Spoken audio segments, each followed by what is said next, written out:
Hello. How are you?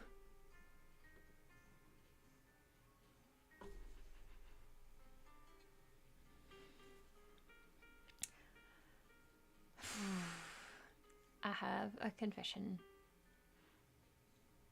Thank you. Thank you. Thank you. Um, yeah. It's surprisingly cold again in LA.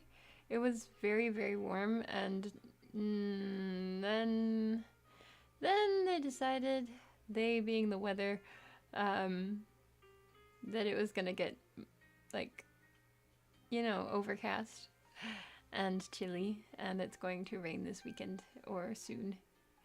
Maybe even tomorrow. We'll see. But how are you? Also, can you hear the music? Is it like too loud or is it okay?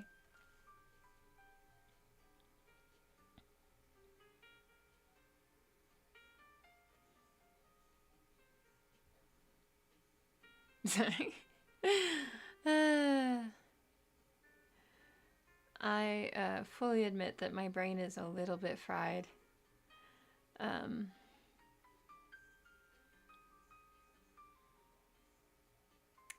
I had I don't know. It was words. Work was a little today, um, and um, on okay. Thing to keep in mind too. Um, my uncle did pass away, and his memorial is, and like kind of funeral arrangements are this weekend. So my got family flying into town this week, uh, and it won't be until the latter half of the week, but I will see how this affects like Wednesday. I am very sure that it's going to mean Sunday will probably not be a possibility for streaming, but I will do another makeup stream on Monday or on Tuesday for that, because yeah.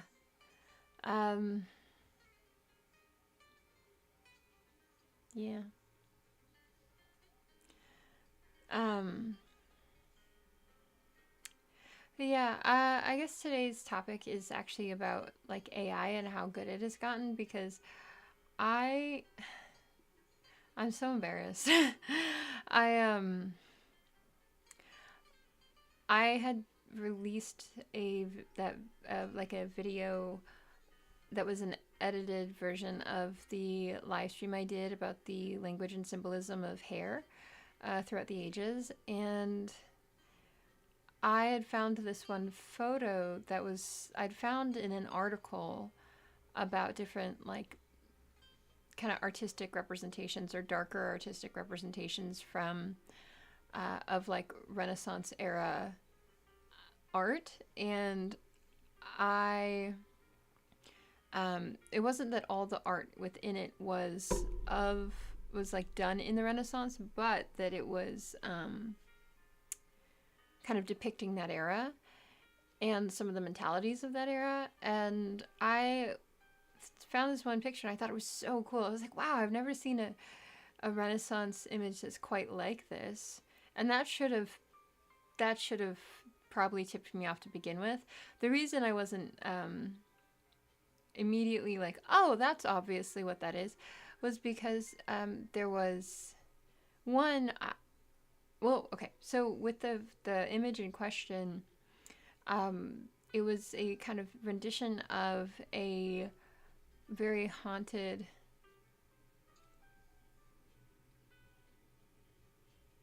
Oh, Ellie, I'm so sorry. Yeah, that's true. That is very true. Yeah, it is very true. I really appreciate you saying that. Thank you. Um, yeah. I mean, I think that's why we have these uh, kind of ritualized gatherings to connect and share in that grief and allow ourselves the space to do that. I know it's really important. I haven't seen a lot of these family members in a long time, a very long time. Um, Whoa, yeah, it's been years and years and years. So this I don't know what to think or what to like. Yeah, um it's not an easy situation, but that is also kind of what I guess community is for, is so you can gather and reflect and share and grieve in tandem pretty much and in space. Yeah, you're right. You're right. Ellie, you're very right.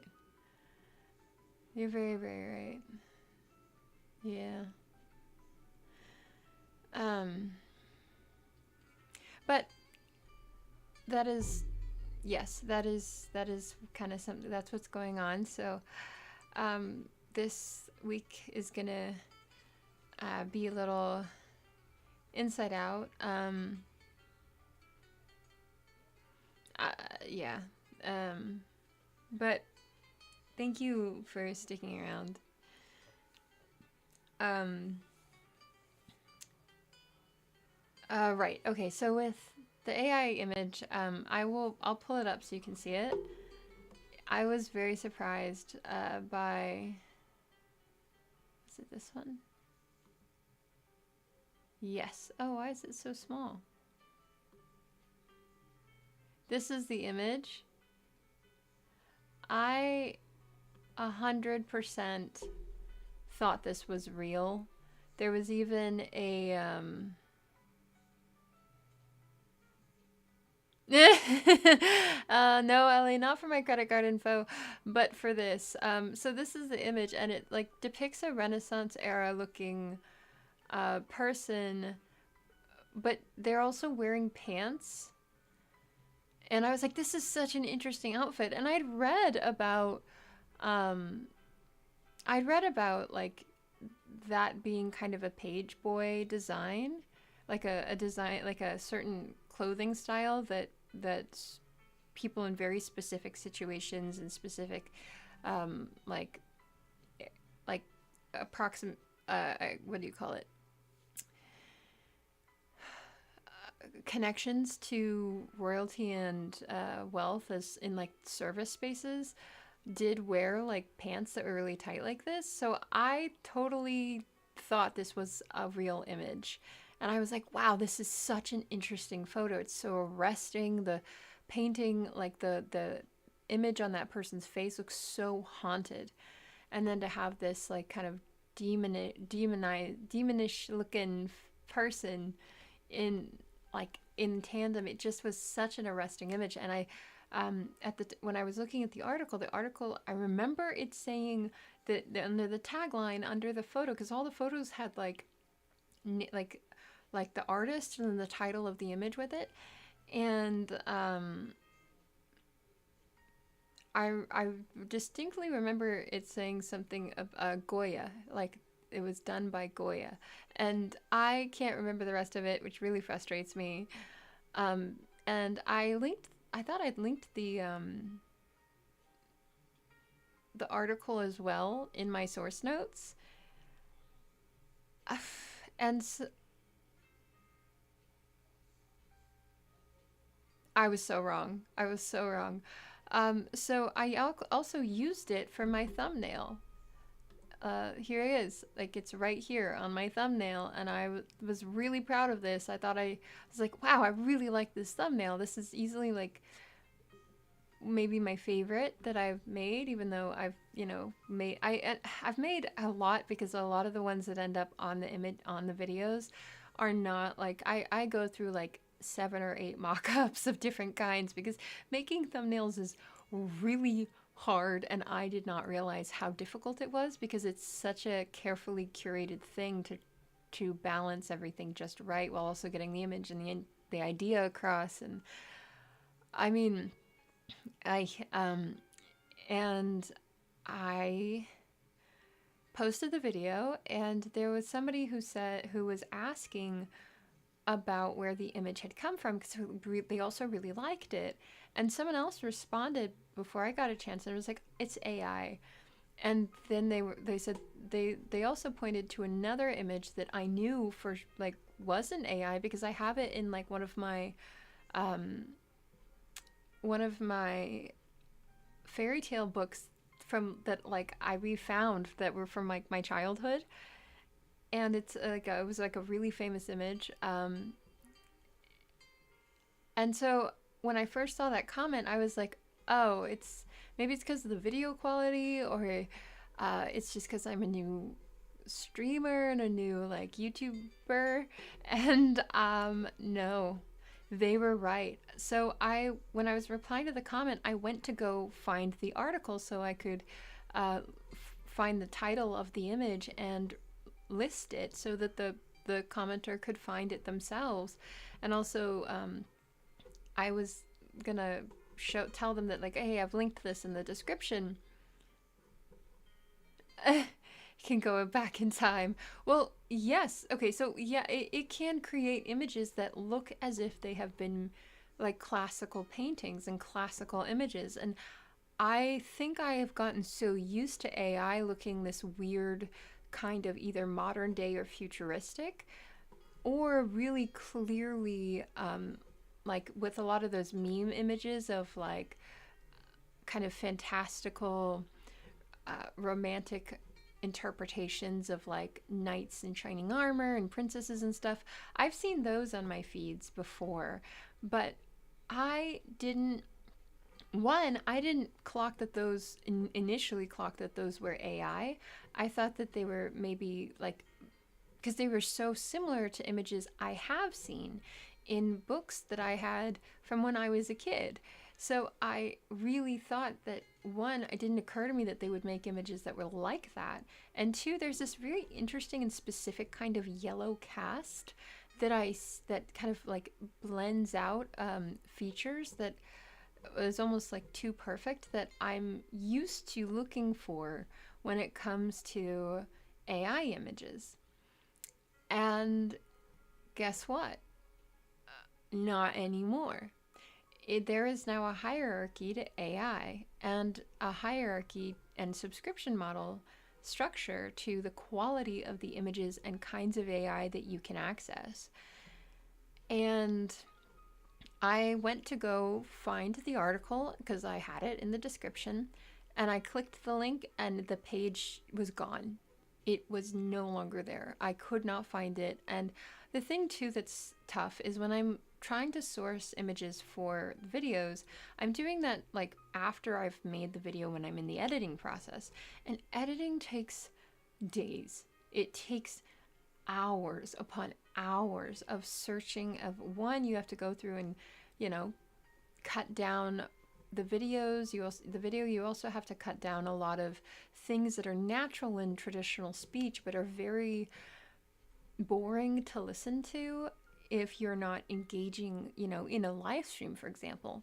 And because I had taken a live stream and edited it down instead of, I guess, the way YouTube videos are traditionally structured, where people will write a script and then record it. And I didn't have a script for this. It was a live stream that I had cut into a video, and I was trying to find examples of the things that I was mentioning. And I went through thousands of photos, thousands. And the thing too that was really shocking to me is I very purposely use a browser that is called DuckDuckGo, and it is supposed to, it has a feature that explicitly is supposed to remove any AI image if you include search results in included search results when you search for things. And so I was looking for I was also thought I was doing my due diligence because I would, if I found an image and I used it, I was looking for an image that was being used in an article that I could reference, that had that seemed to some degree have some kind of a human behind it, and or at least had verifiable information in it.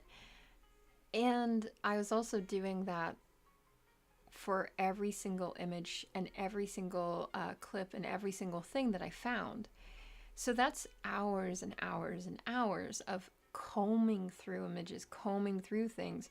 And even on DuckDuckGo, which is, you know, pretty lauded, I think, for being a space where you can actually have confidence in it being non-sponsored, and not like the you know, how Google is now, where it's all sponsored and then from there it's also AI without any choice about like using AI. So I purposely used DuckDuckGo to do any of my searches, like to find like publicly available articles or studies. And even then, it would take me so long to find each thing that I was using as my reference or my examples, because even with the AI like restriction feature turned on, so many of those images were AI. So many. I mean, and when I didn't have it on, every single image was AI. On any granted page, I would maybe get one or two that wasn't.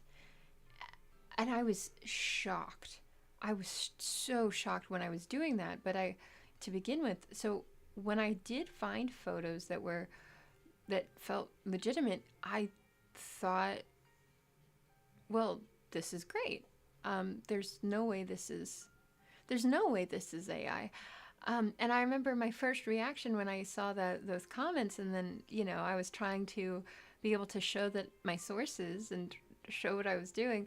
Oh my God. I was just like, I felt like I was like, if I could have sunk through the floor, I would have. And I just didn't realize that was something that could happen. So when I did actually eventually find the image again, but the only place I could find it was, it was on Pinterest, and it was an Italian creator had pinned it on Pinterest with like an Italian, like the text was in Italian, and then the comments under that image were like, oh my God, this image is so cool. What is this? Where did this come from? Who's the artist? Every single comment was like, no, it's AI. I know it looks real. No, it's actually AI. And I was a little heartbroken because I guess I didn't anticipate that I would be susceptible to that, especially looking for things that were very purposely keyworded to try and exclude any options for including AI art or generative AI creations. And I was wrong. And I even used it on my thumbnail because I thought it was such a cool image. Oh, so mad. So I have to change the thumbnail and find a different image. And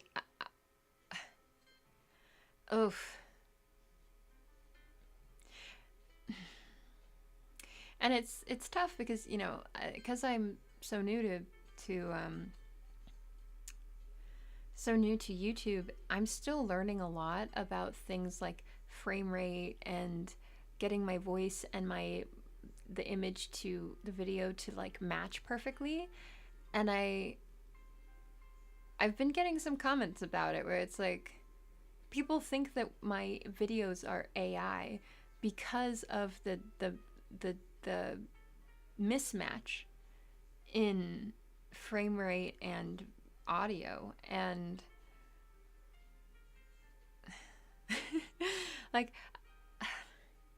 oh, like, what do I, and it's fair, because I think we have to be very discerning as an audience to make sure that if we're going to support small creators, we're supporting actual small creators, and not taking up space using generative AI away from people who are well, I guess like me, putting work in to make that happen, but not just like me, like many, many, many, many millions of others. And oh God, like if I could have just shriveled into nothing, I would have. I was just such a slap in the face, to realize that even though I've had a lot, I mean, I've talked for years about um, the harms of generative AI and the ways that. Ellie, thank you. Yeah, you're fooling me too, because man, if I was AI, Lord, first off, I'd be rich by now. Are you kidding? There's, oh my God. Also, they could build a much better AI looking person than me. But, like, come on. I, I go, what? The frizz, the frizz. Like, like, what do I need to prove that how do I prove that I don't even know. But, like, and I think that also really shocked me because every time I think I'm aware of how good AI has gotten and the tells that you can try and rely on, they keep becoming things that get corrected. So it was before it was like they would make people look too perfect, and now they like AI can very purposely create images of people that are not real that look very real because they have lines on their face, they have texture to their skin, they have shadows that aren't always flattering based on the light in that's being used in the image and videos, and it seems real, but it also depends on how quality the program making that image is or is invested in creating an image that is hyper realistic, or and even has certain like grain and quality issues that would happen on, say, the average phone. Like, I was shocked when I was looking into this, like how many images, how many videos, how many things are AI that I didn't think were possibly AI. Um, the other thing that also surprised me is like I get a lot of, especially once I started going through a lot of stock images and trying to find copyright free and safe to use photos and videos and things, unless they were things I directly made myself, I, or that I could very clearly link and have sources for. There's still a lot of AI that is very clearly AI. Thank you, Ellie. That's really sweet. Thank you. Um, well, you know what's interesting is I've been working on the last stream I did was about. Remember we talked about like when the artist can't live up to the morals of their own art, and then what do you do with the fallout after you find out they're awful?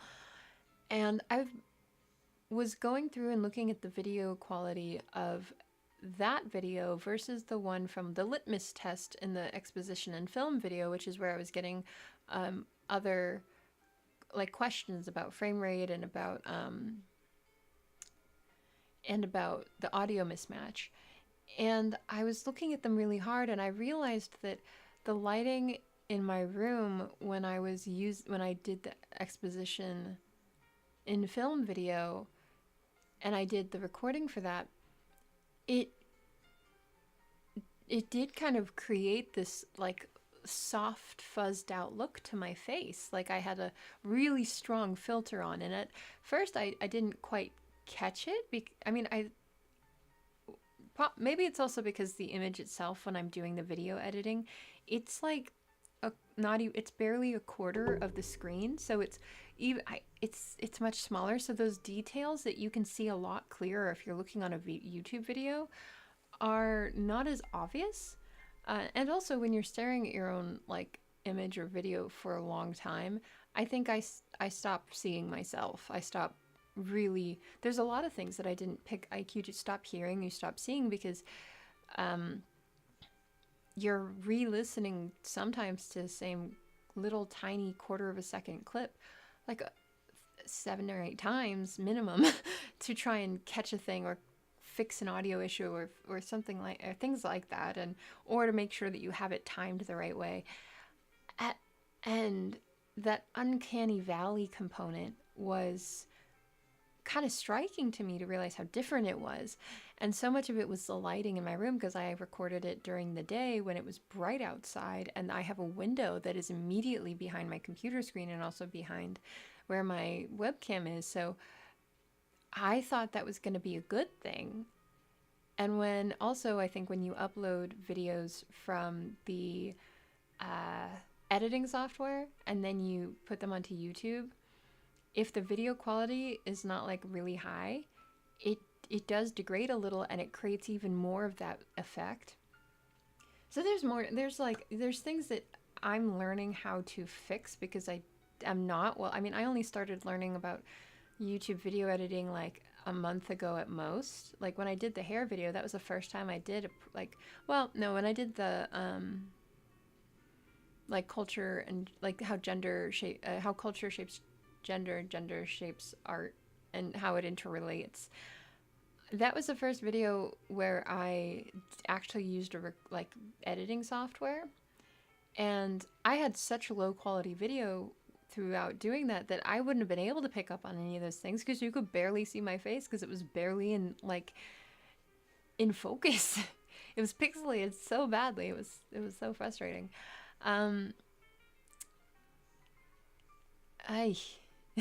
So it's really wild to me to see some, like, when I did the when I was editing my stream from last, I think it was Wednesday. Yeah. About the, when the artist can't live up to the morals of their own art. It was so much clearer because it was nighttime, and the light was so different and so much more controlled.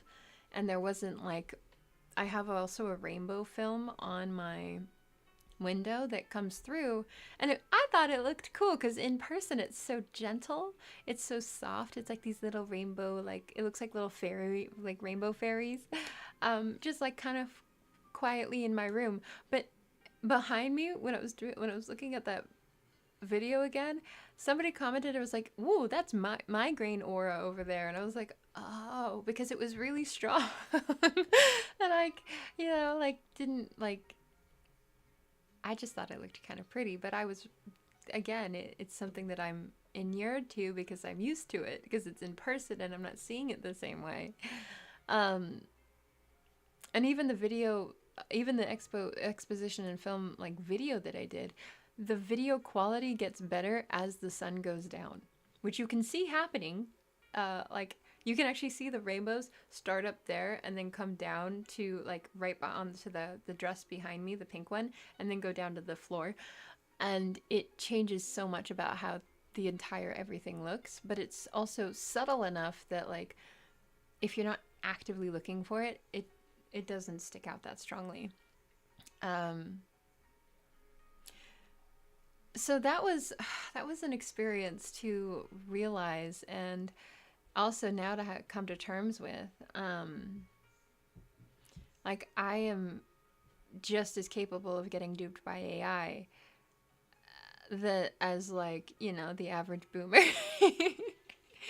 Which is, I mean, like, I never thought that would happen. Well, not never thought that would happen, but I thought that I had so much more of a trained perspective on this than I actually do. Which is a little scary. But I guess I'm not the only person to have also navigated that. So I found a study that said, oh wait, where did it go? Here, oh, can you see it? There we go. How do I? Oh, no. Oh, I messed up. Oh well. Okay. So this was a study by Stanford, and I will put these into the Discord so that y'all can see it too, because I see it. Yeah, well, I thought I was gonna be able to scroll, but I couldn't open it. Um, I will also fully acknowledge my brain is like super fried. So I did get a new job, which is great. But it is like live selling on TikTok. And I don't have TikTok on my phone anymore. I don't interact with it on my phone because I don't want it on anything that I actually have that has any information related to me. But I TikTok live streaming is, when it's for sales, can be a lot more draining than it looks. Um, and today was one of those days.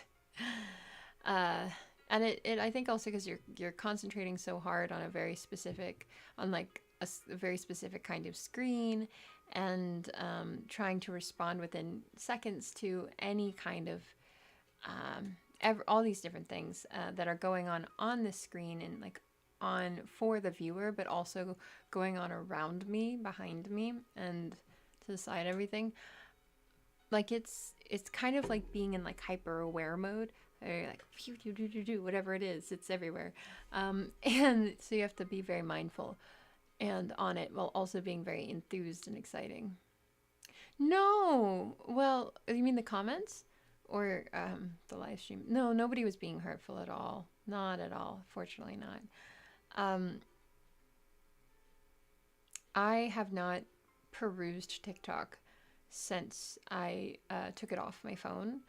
Um, so I actually haven't seen any recent comments or any recent anything that may even be on my own uh, thing. Um, so I don't know. Like, but in terms of like the actual stream today, no, nobody was being hurtful. I think it's just, it's an environment that is kind of designed to exhaust your brain. And okay, yeah. Um, it's more just that like it's a lot of selling, and if understandably it's like the day before rent is due, why would anybody want to buy a thing unless it's directly necessary for their bills? Like I wasn't expecting it to be like a particularly like great day for the company, but yeah, it just requires a lot of energy and a lot of like thinking on your feet every couple of seconds, and then doing that for hours and hours. Um, when I used to do streams that kind of would fall into that realm, because it was like a slower day, uh, at my old job, the kind of quiet one, I would, after the end of the stream, sometimes my head would be spinning so strongly that I would have to like, after I'd shut everything down, before I like left the studio to go back to work in the other part of the store, I'd have to like hold my head in my hands and just like breathe until it stopped spinning. Because your eyes get so tired, and you're moving around and you're jumping and you're trying to be really engaging and really exciting and speaking at a really like excited volume, and constantly think about how to be engaging towards anybody who might be scrolling past so that they will stay, or at least click in, and then you can get an opportunity to maybe get to know them or talk or whatever it is that you're supposed to do. And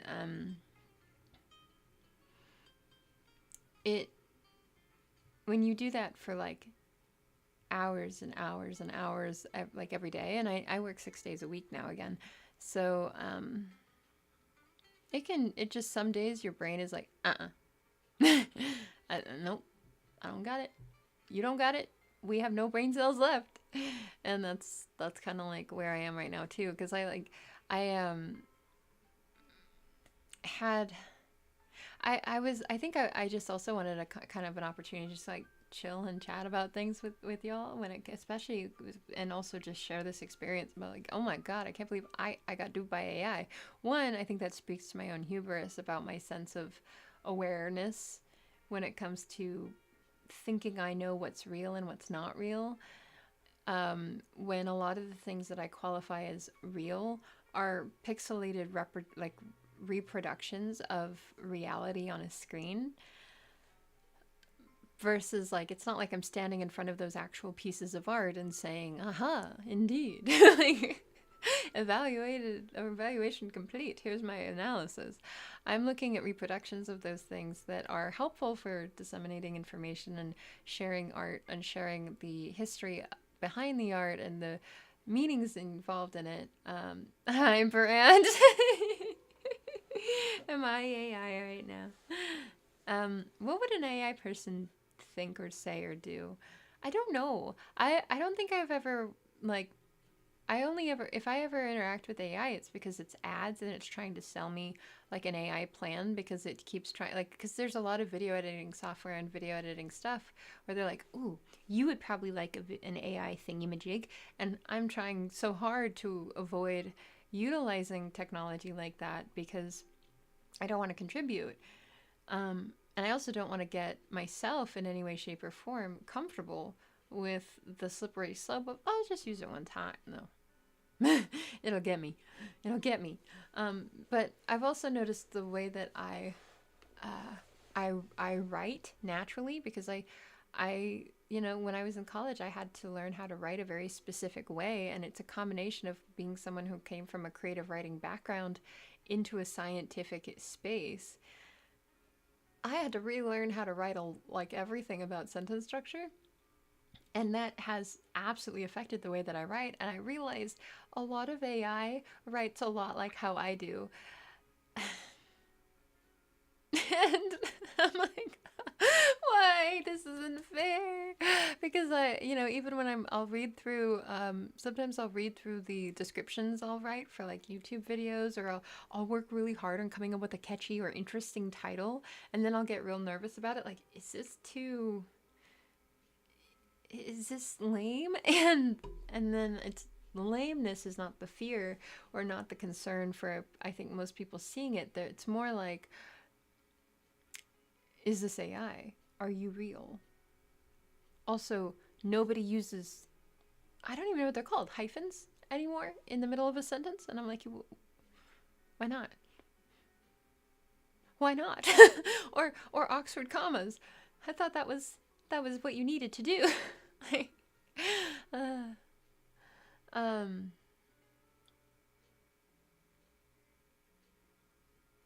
oh my God, yeah.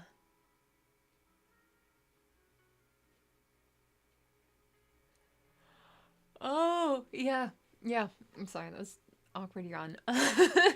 um, yeah. Oh my God. Things like that. Yeah. Like it's what I've realized that now is that the way the internet works is all of the information is still there, but you need to know what to look for and you need to know by title and keyword.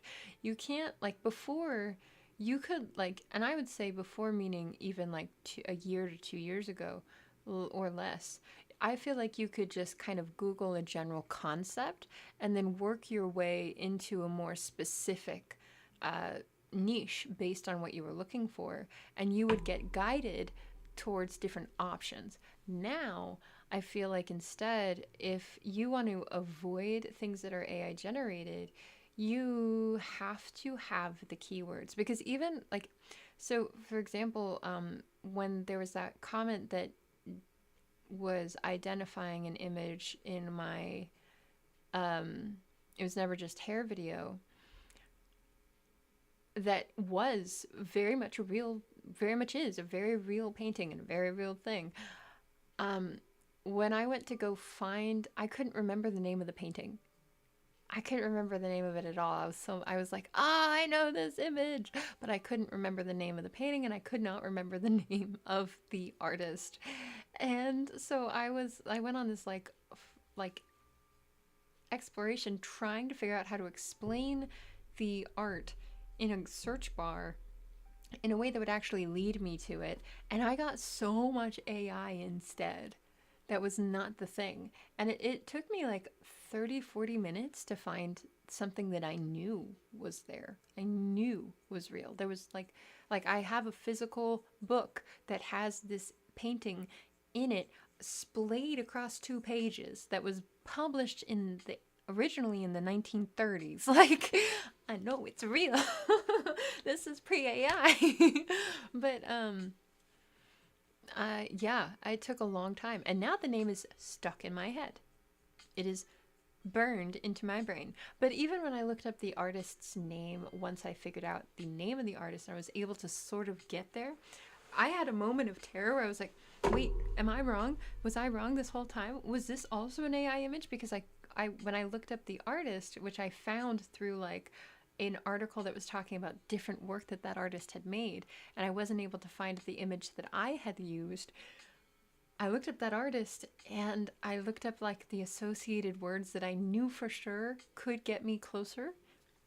And I was getting more AI. I was getting AI renditions based on that artist's work. I was like, are you kidding me? How would, and like, if you don't know, if you're like, a lot of how I learned when I was kind of discovering things on the internet was randomly finding something that was online, and then either because somebody had posted it or talked about it or made a video about it or reel or whatever it was, and from there then going on little Google deep dives to learn more about it, and then finding associated links and things. But if actually, that used to be one of my favorite things. It was called Wikipedia deep dives, where you go in a Wikipedia hole, where you just click on one like hyperlink after another hyperlink until as you learn more and more about different components of things. And then you can just kind of bounce around wherever. And then what I would do is I would go to the cited articles for the Wikipedia page, and then I would read those articles so that I could get what was actually going on versus like the condensed version in the Wikipedia, if I was really interested, and sometimes even just to like see what I was missing. And I don't know how possible that is anymore, because the internet, I think, until, I would even argue until the last 2 years, you could do that. You could do that. You could kind of have a generalized idea of what you were looking for, or just an interest in a particular area, and then you could, yeah. Well, yes and no. I mean, what I was discovering when it came to this entire process was how hard it is to find information that is verifiable, unless you know exactly the title and associated name and year that you need to have, that you would have in like a citation, like a scientific citation, to be like a research article citation, to be able to find that information in a search bar. And that shocked me. Unless, well, no, I mean, even when I'm like, okay, so I just finished Gundam's Double Zero, which is now one of my new all-time favorite series ever, ever. I want to do a stream about that. I want to talk about that show, where I just need to talk about that show because it's so good and it's so timely, even though it was made in 2007. It's like almost 20 years ago. Like, and it's talking about exactly what's going on right now. Oh my God. Ugh. But we need to have a conversation about Gundam Double Zero. I don't know if or Zero Zero. I don't know how. I don't know if y'all have seen it, but oh my God, it's so good. It's ridiculous. It made me cry a lot. And even going like, after I watch shows like that or episodes like that, I want to know everything about what goes into the show, and sometimes I have to reread the plot to make sure I didn't misunderstand anything. And then I have to read all the character analyses, and then I have to go into Reddit and see what people are saying about it, so that I can understand more about like what the general consensus is about various characters, and also so I can see if there's things that I like, maybe there's a community understanding about a component of that show that I didn't pick up on.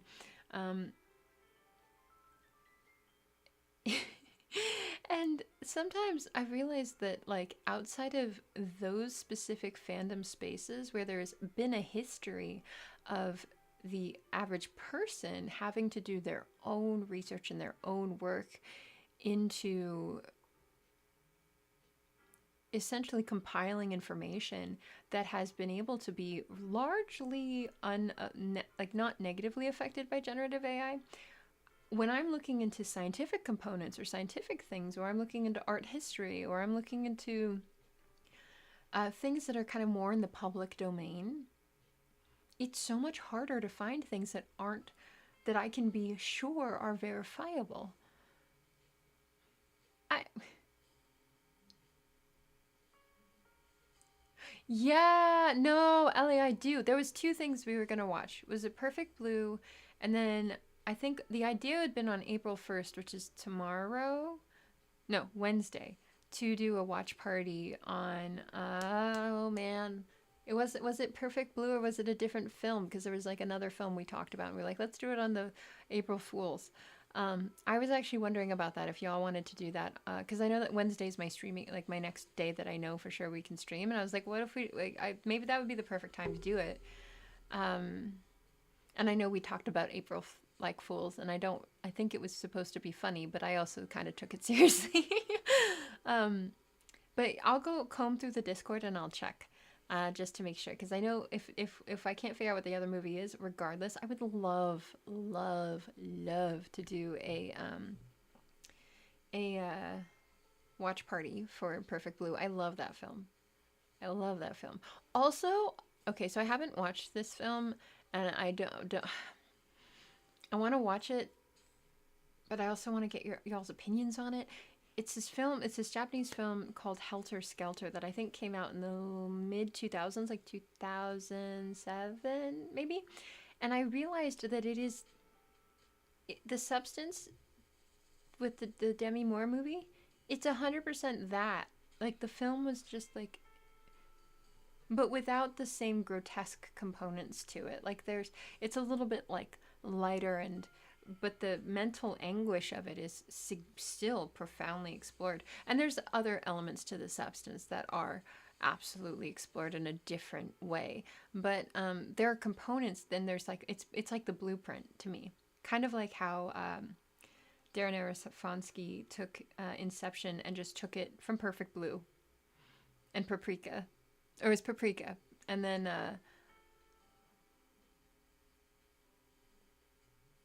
oh yeah, Ellie, I remember seeing that. I was so mad at myself because I didn't catch it until like 3 or 4 in the morning.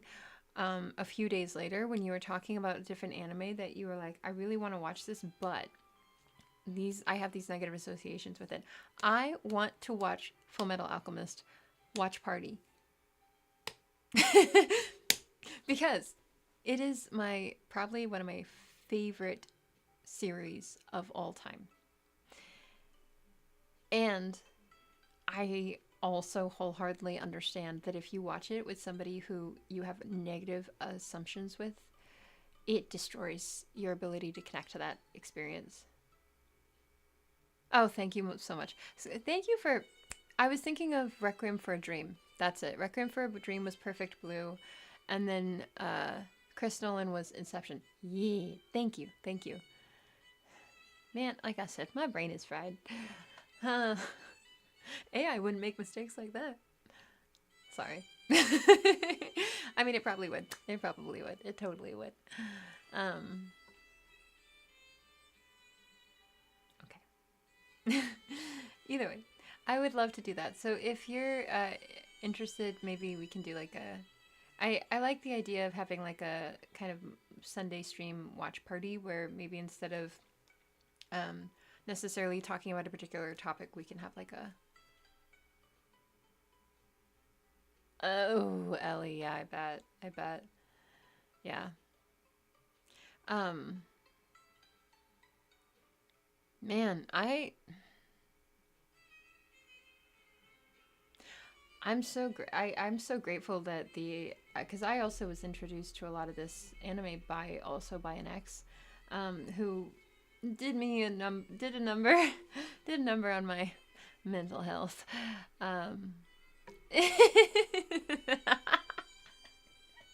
I'm too cringe to be AI. Oh. Who knew that being cringe would be our ultimate savior? Our litmus test. The litmus test of cringe. I kind of love that, actually. I love that. That's a really... Giving me ideas. Giving me ideas. Because I do also want to make a YouTube video, like publish one where I talk about this. I know, Ellie. No, it made me laugh. I actually really needed to laugh like that, so thank you. Yeah. But, okay, so here's my idea. I was thinking of making a video, because I also... Okay, wait, I'm doing that thing where I'm like, bing bong, bing bong. Okay.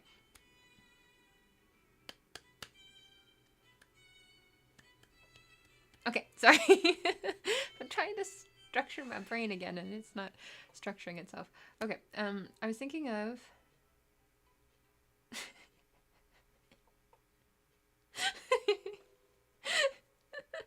Head empty, no brain cells left. No thoughts. Okay, sorry. The litmus test of AI, of cringe. Litmus test of cringe. There we go. I wanted to make a video where I explore that, and I can do more of the kind of insertion of like articles and other things, and kind of explore maybe a component that I wouldn't have originally thought of until we get to do these live streams. And I think that's what I want to do. I think I want to explore what the importance of cringe in establishing one's humanity in the face of like AI. I think that's a great idea. Ellie, you're amazing. Thank you so much. Thank you, thank you. Oh no. Okay. Yeah. Oh man. Let me know what you think, if that's silly or ridiculous.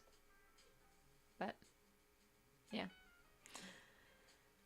Also, I've been, so you know how we did the, okay, major topic shift. You know how last Wednesday we did the stream about the heroes and the artists that don't live up to their morals? So I wonder how could I show you this? I don't know how to show you this. I have started writing scripts where I listen to the stream, and then I realize the things that I wanted to include that I forgot or didn't quite get into. And I am on 1, 2, 3, 4. Okay, I have almost like a 5-ish page script. Exploring all these components. I'm not even done. I'm missing an entire section. Oh, yeah, Ellie, that messes everybody up. I do think you need to hold somebody's hand when you watch that. Either like metaphorically by being in like presence with other people, or just physically hold on. Like I legit, when I was watching that episode, I was holding on to a plush the entire time. And a pillow at the same. I was like, it was. Yeah. It gets you. It really does. But yeah, if we want to have like a. Oh, what heroes do live up to the hype? So far, Tom Holland's been doing pretty good. Mark Ruffalo's been great, consistently.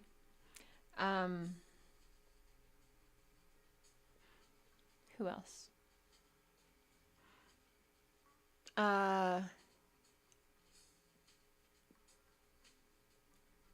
Yeah? Who? That's amazing.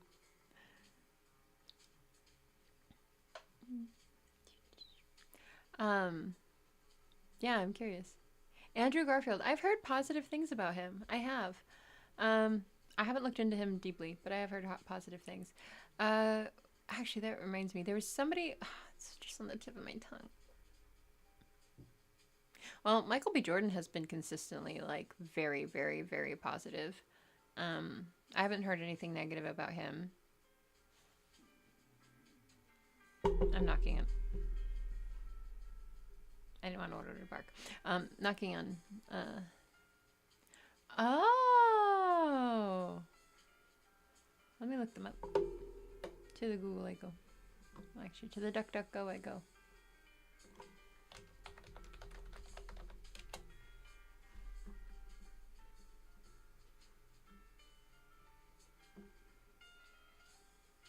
Whoa! Whoa! I've never seen images of this man young. Wow. Wow, what was that like meeting them? Was it fun?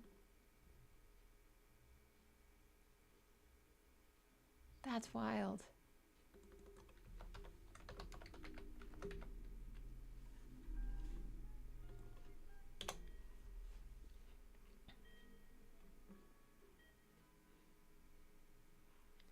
Wow.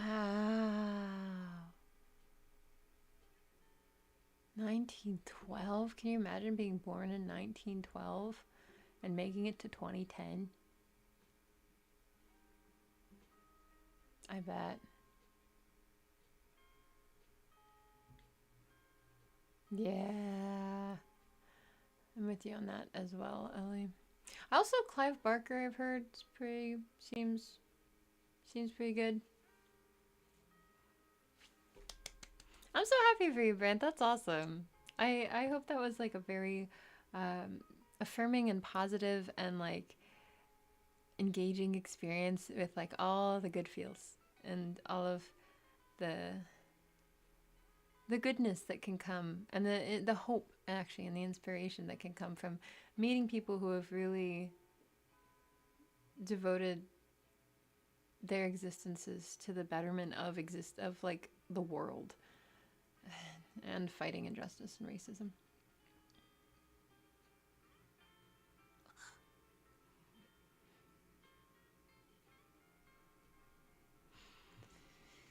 I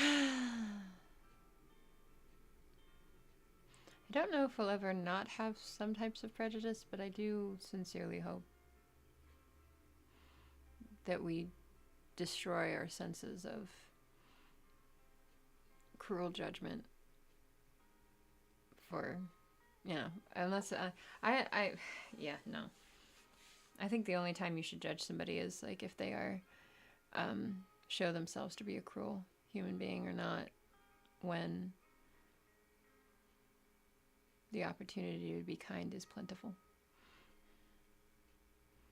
Nothing else should be allowed to be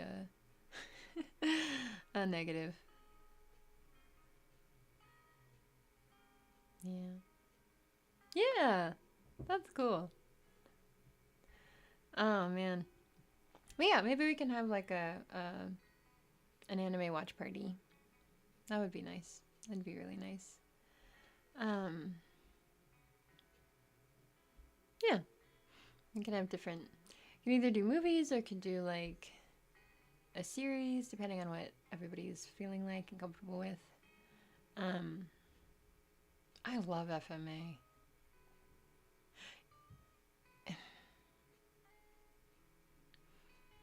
Actually, you know what it reminds me? It's interesting because for me, it feels like so intrinsically related to the kind of hope I had at childhood and also the bittersweet disappointment that also but can hit hardest when you're little, when you start to realize how consistently cruel people can be.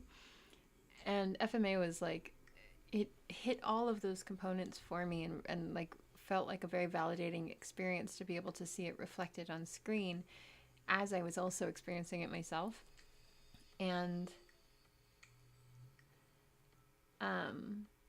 it's one of those shows where like every time I engage with it or I see it or I watch it or I'm reminded of it, I'm like, oh, it's like the maybe me exporting the fondness of childhood hope onto a show, and that's where I see kind of representations of like the idealization of childhood. But I also had the most like, I was so mad. I I realized I had that same sense when I did finally watch the new Harry Potter trailer. Um, I'm so mad. Cause like I have not engaged with anything J.K. Rowling for so long.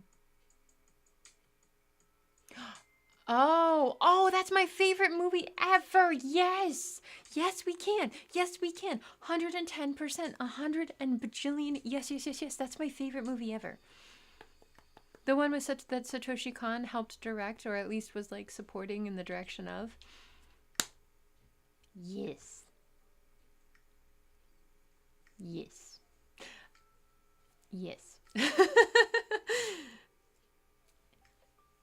Yes. I love, love, love that. The first iteration, Magnetic Rose, of the first, because it's an anthology and it's like 4 or 5 different short films. Magnetic Rose is my favorite anime ever, of all time. Ever, ever, ever, ever, ever. Even more than Nana.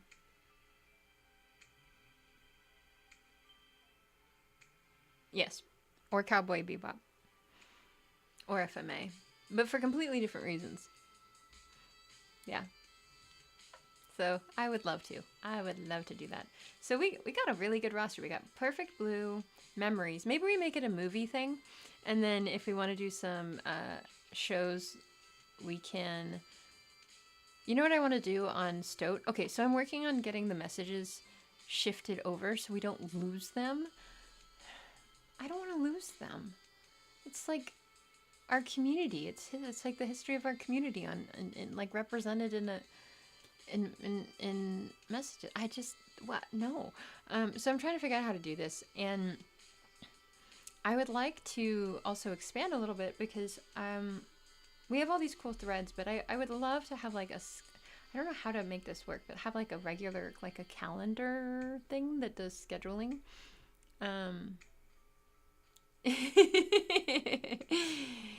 That's fair.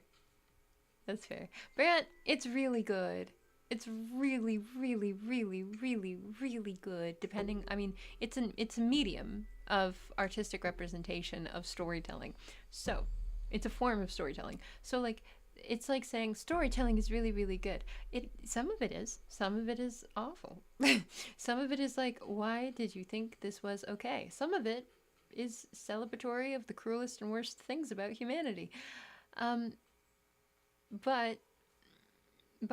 I do think that anime has so many amazing stories that you can find, and there is also, I think, a different culture around the kinds of stories that have stronger appeal, where there is an expectation that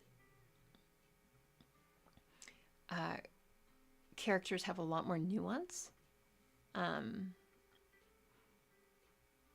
Yeah. Oh, Brant, I have suggestions. I have suggestions. I got a lot. So if you want suggestions, well, okay, there's the anime thread. If you're trying to think of like the first animes to watch, and you also basically want to get a foundation so that you can then build off of that foundation and decide what makes sense for you and what doesn't, and what feels kind of and what is interesting. I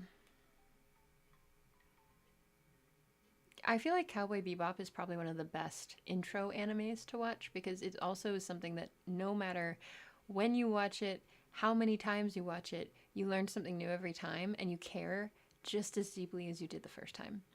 And the story is really interesting and it's engaging and it's funny, and it's beautifully done, and it hits so many boxes. There's a reason that it's considered one of the best. Also, nope, nope, nope, nope. Ellie, do not do that. Do not do that. Do not do that when you're depressed. For the love of God, please, for the love of God, you will be forever shifted in some way. Don't do it. Don't do it. Who told you to do that? That's cruel. like I'm a little mad. Like, that's not okay. No, No. I mean, I understand kind of maybe Neon Genesis Evangelion, but like that, both of those movies, both of those, the movie, I mean, Grave of the Fireflies is a movie, Neon Genesis is a show, and also a lot of movies.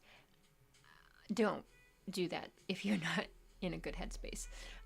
It's a beautiful show. It's fascinating. It's so important. I think it's absolutely like an incredible, needed part of like your repertoire. But don't I wouldn't know. If the goal is, if it's like, well, I'm depressed, what should I watch? I don't think Neon Genesis is the right space to be if you're going into a depression spiral. If you're coming out of a depression spiral and you're trying to climb your way back out, then yes. I have words. I got Ellie's best friend, what are you thinking? I know I don't know anything about you, but still.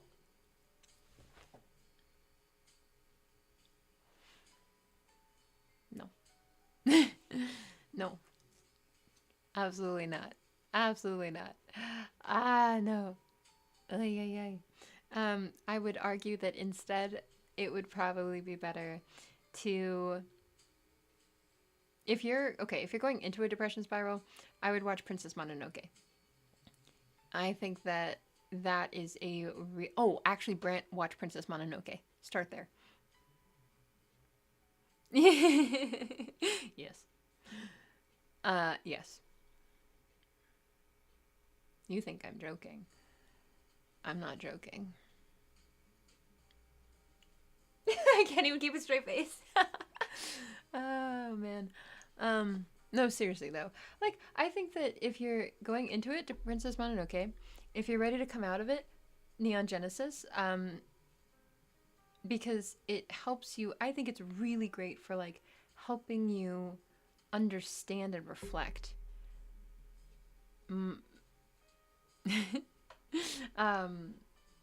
As you settle back into yourself,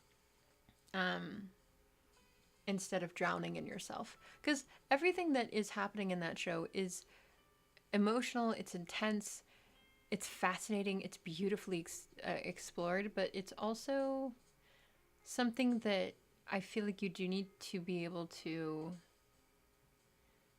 experience with multiple perspectives and truths being held at once.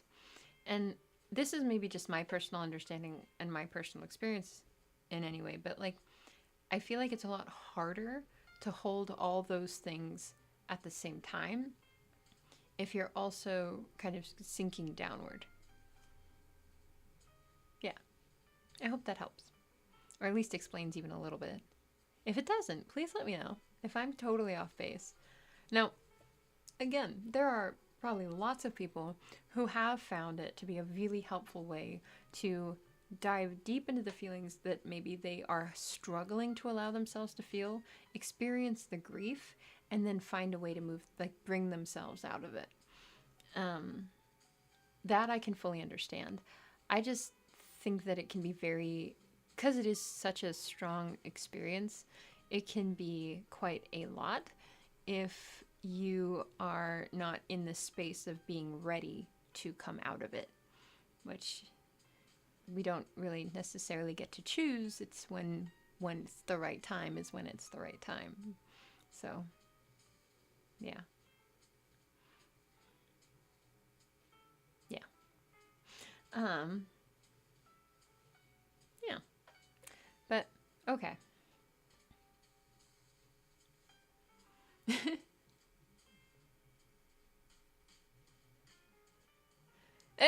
Ellie. I mean, technically, yes, you're right. It is something that you absolutely should. You know yourself infinitely better than obviously I am going to be able to just guess here. But like, if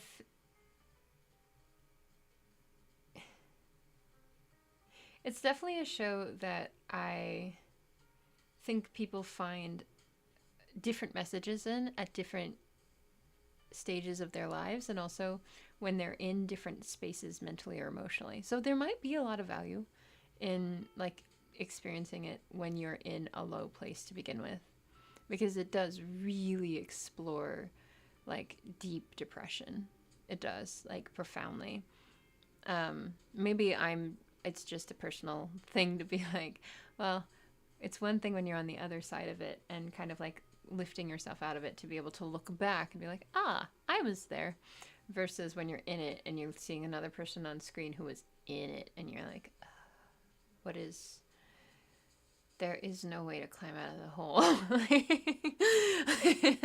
Like that's yeah, that's my yeah, okay, yeah.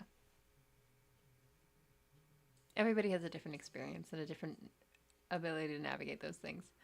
So, yeah.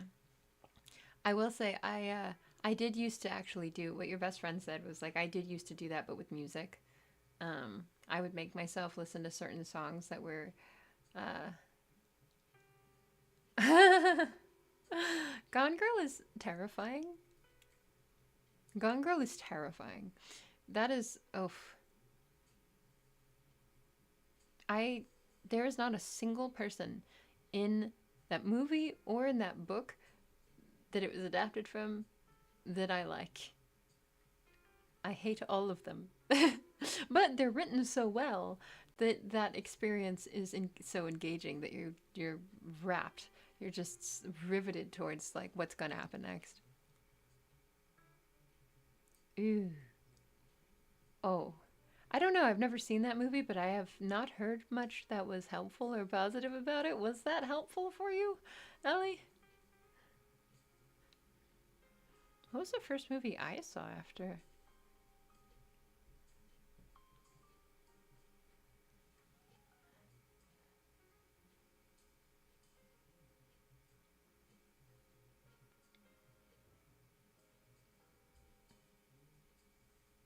Oh, I remember.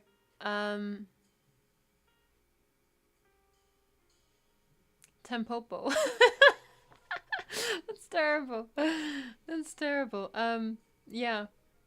Yeah, I was in class and we were watching Tempopo in class. And yeah. I was trying not to cry in class, and if you know what that movie is about, you would be laughing so hard. The Vampire Puppet Show musical?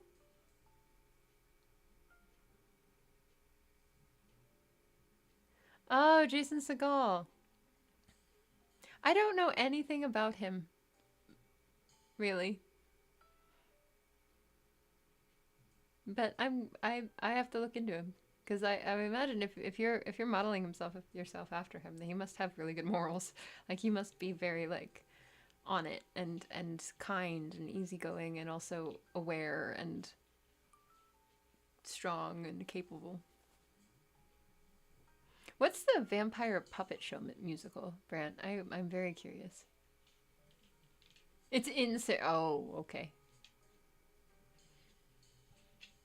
Am I gonna see myself in this, or a parody of myself in this in some way? Specifically in the vampire puppets, probably. That's funny. That's actually so funny. Oh my gosh. Oh, ow. Okay.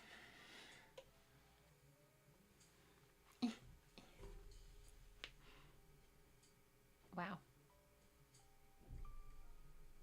I didn't realize how much. Ow, the pain. Okay. Anyways, I love this. Okay. Pinky swear. I'm ready if you're ready. Boop. Cool. That sounds like a plan. Okay, speaking of something else that Neil Gaiman messed with, I didn't realize how much that man had done. He wrote the English script for it. That's not fair.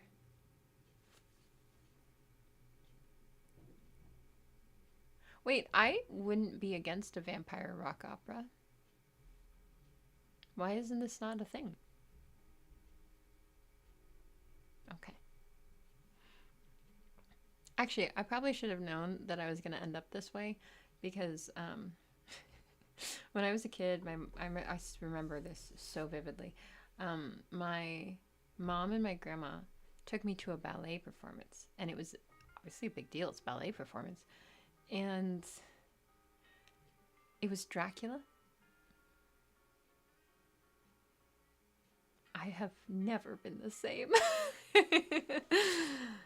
It does explain a lot, actually, when I think back to it. They even had Dracula fall out of a chandelier that was like exploding, and his it was an accident, but it was like a little animatronic, and I didn't realize it. I thought it was real until but even I didn't even realize it at the time. It wasn't until later that his sleeve had ripped, and you saw that it was like a metal like gear, like robot arm underneath it that was like hanging, like like swinging in the middle of the air.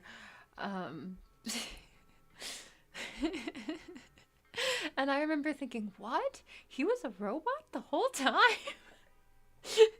Because I thought it was just like a person maybe who was also like maybe like Dracula was supposed to be a robot in the story, and it didn't connect to me that the ballet performer who was performing Dracula was used like an animatronic had been used instead. It did not connect to me for ages. I thought there was some kind of like robot connection. I just didn't understand at the time. Oh, yeah. Russell Brand is evil. He's evil. He's bad. He's a bad man. He's a gross human being. But nobody's surprised by this, in all fairness. So, that's fair. Jonah Hill is also not a good man. Anyways, why did I think of that? Because Get Him to the Greek. Okay, which I also have not seen, but,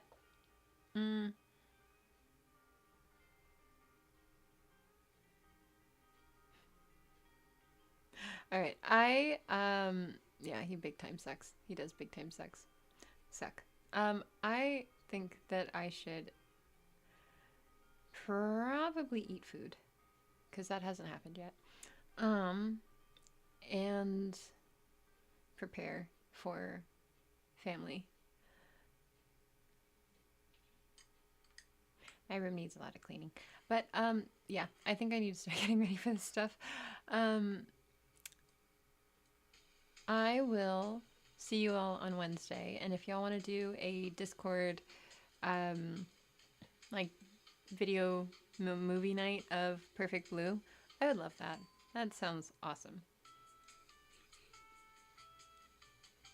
Ooh, shrinking. Oh, I've seen ads for this on the thing. TV. That thing. Okay. I love that. Will you put that in the Discord, please, so that I don't forget, because I will forget. Even if I write it down. I have my book right here. Do you realize how many times I have forgotten to go get this book when I'm trying to figure out what to watch? I'm hopeless, y'all. Hopeless.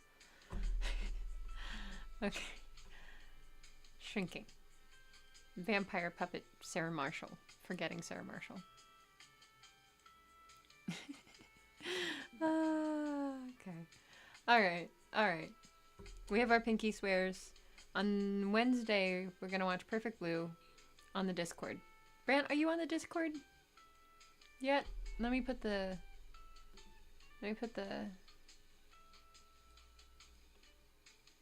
Seriously though, right? Like, this is my brain. But specifically, this. Like, I shouldn't be surprised. Okay, how do I get to... Let me add the...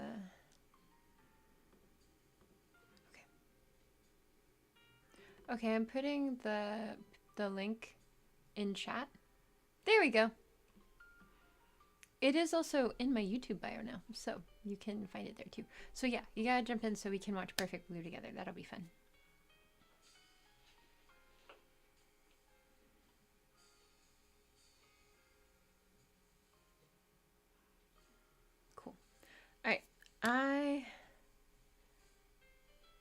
if the link works too.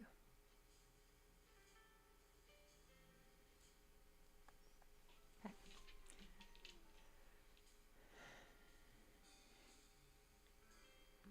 I appreciate you both very, very much, and I'm glad we get to have these conversations because I was pretty worn out. So thank you for making me laugh and bringing my spirits up. So thank you. Okay. I am pretty sure that the link will live on in the chat, but also if Brant, at any point, if you can't find it, it's in my YouTube bio. You just click that link and then you can get right into it. Yay! Okay. All right, everybody.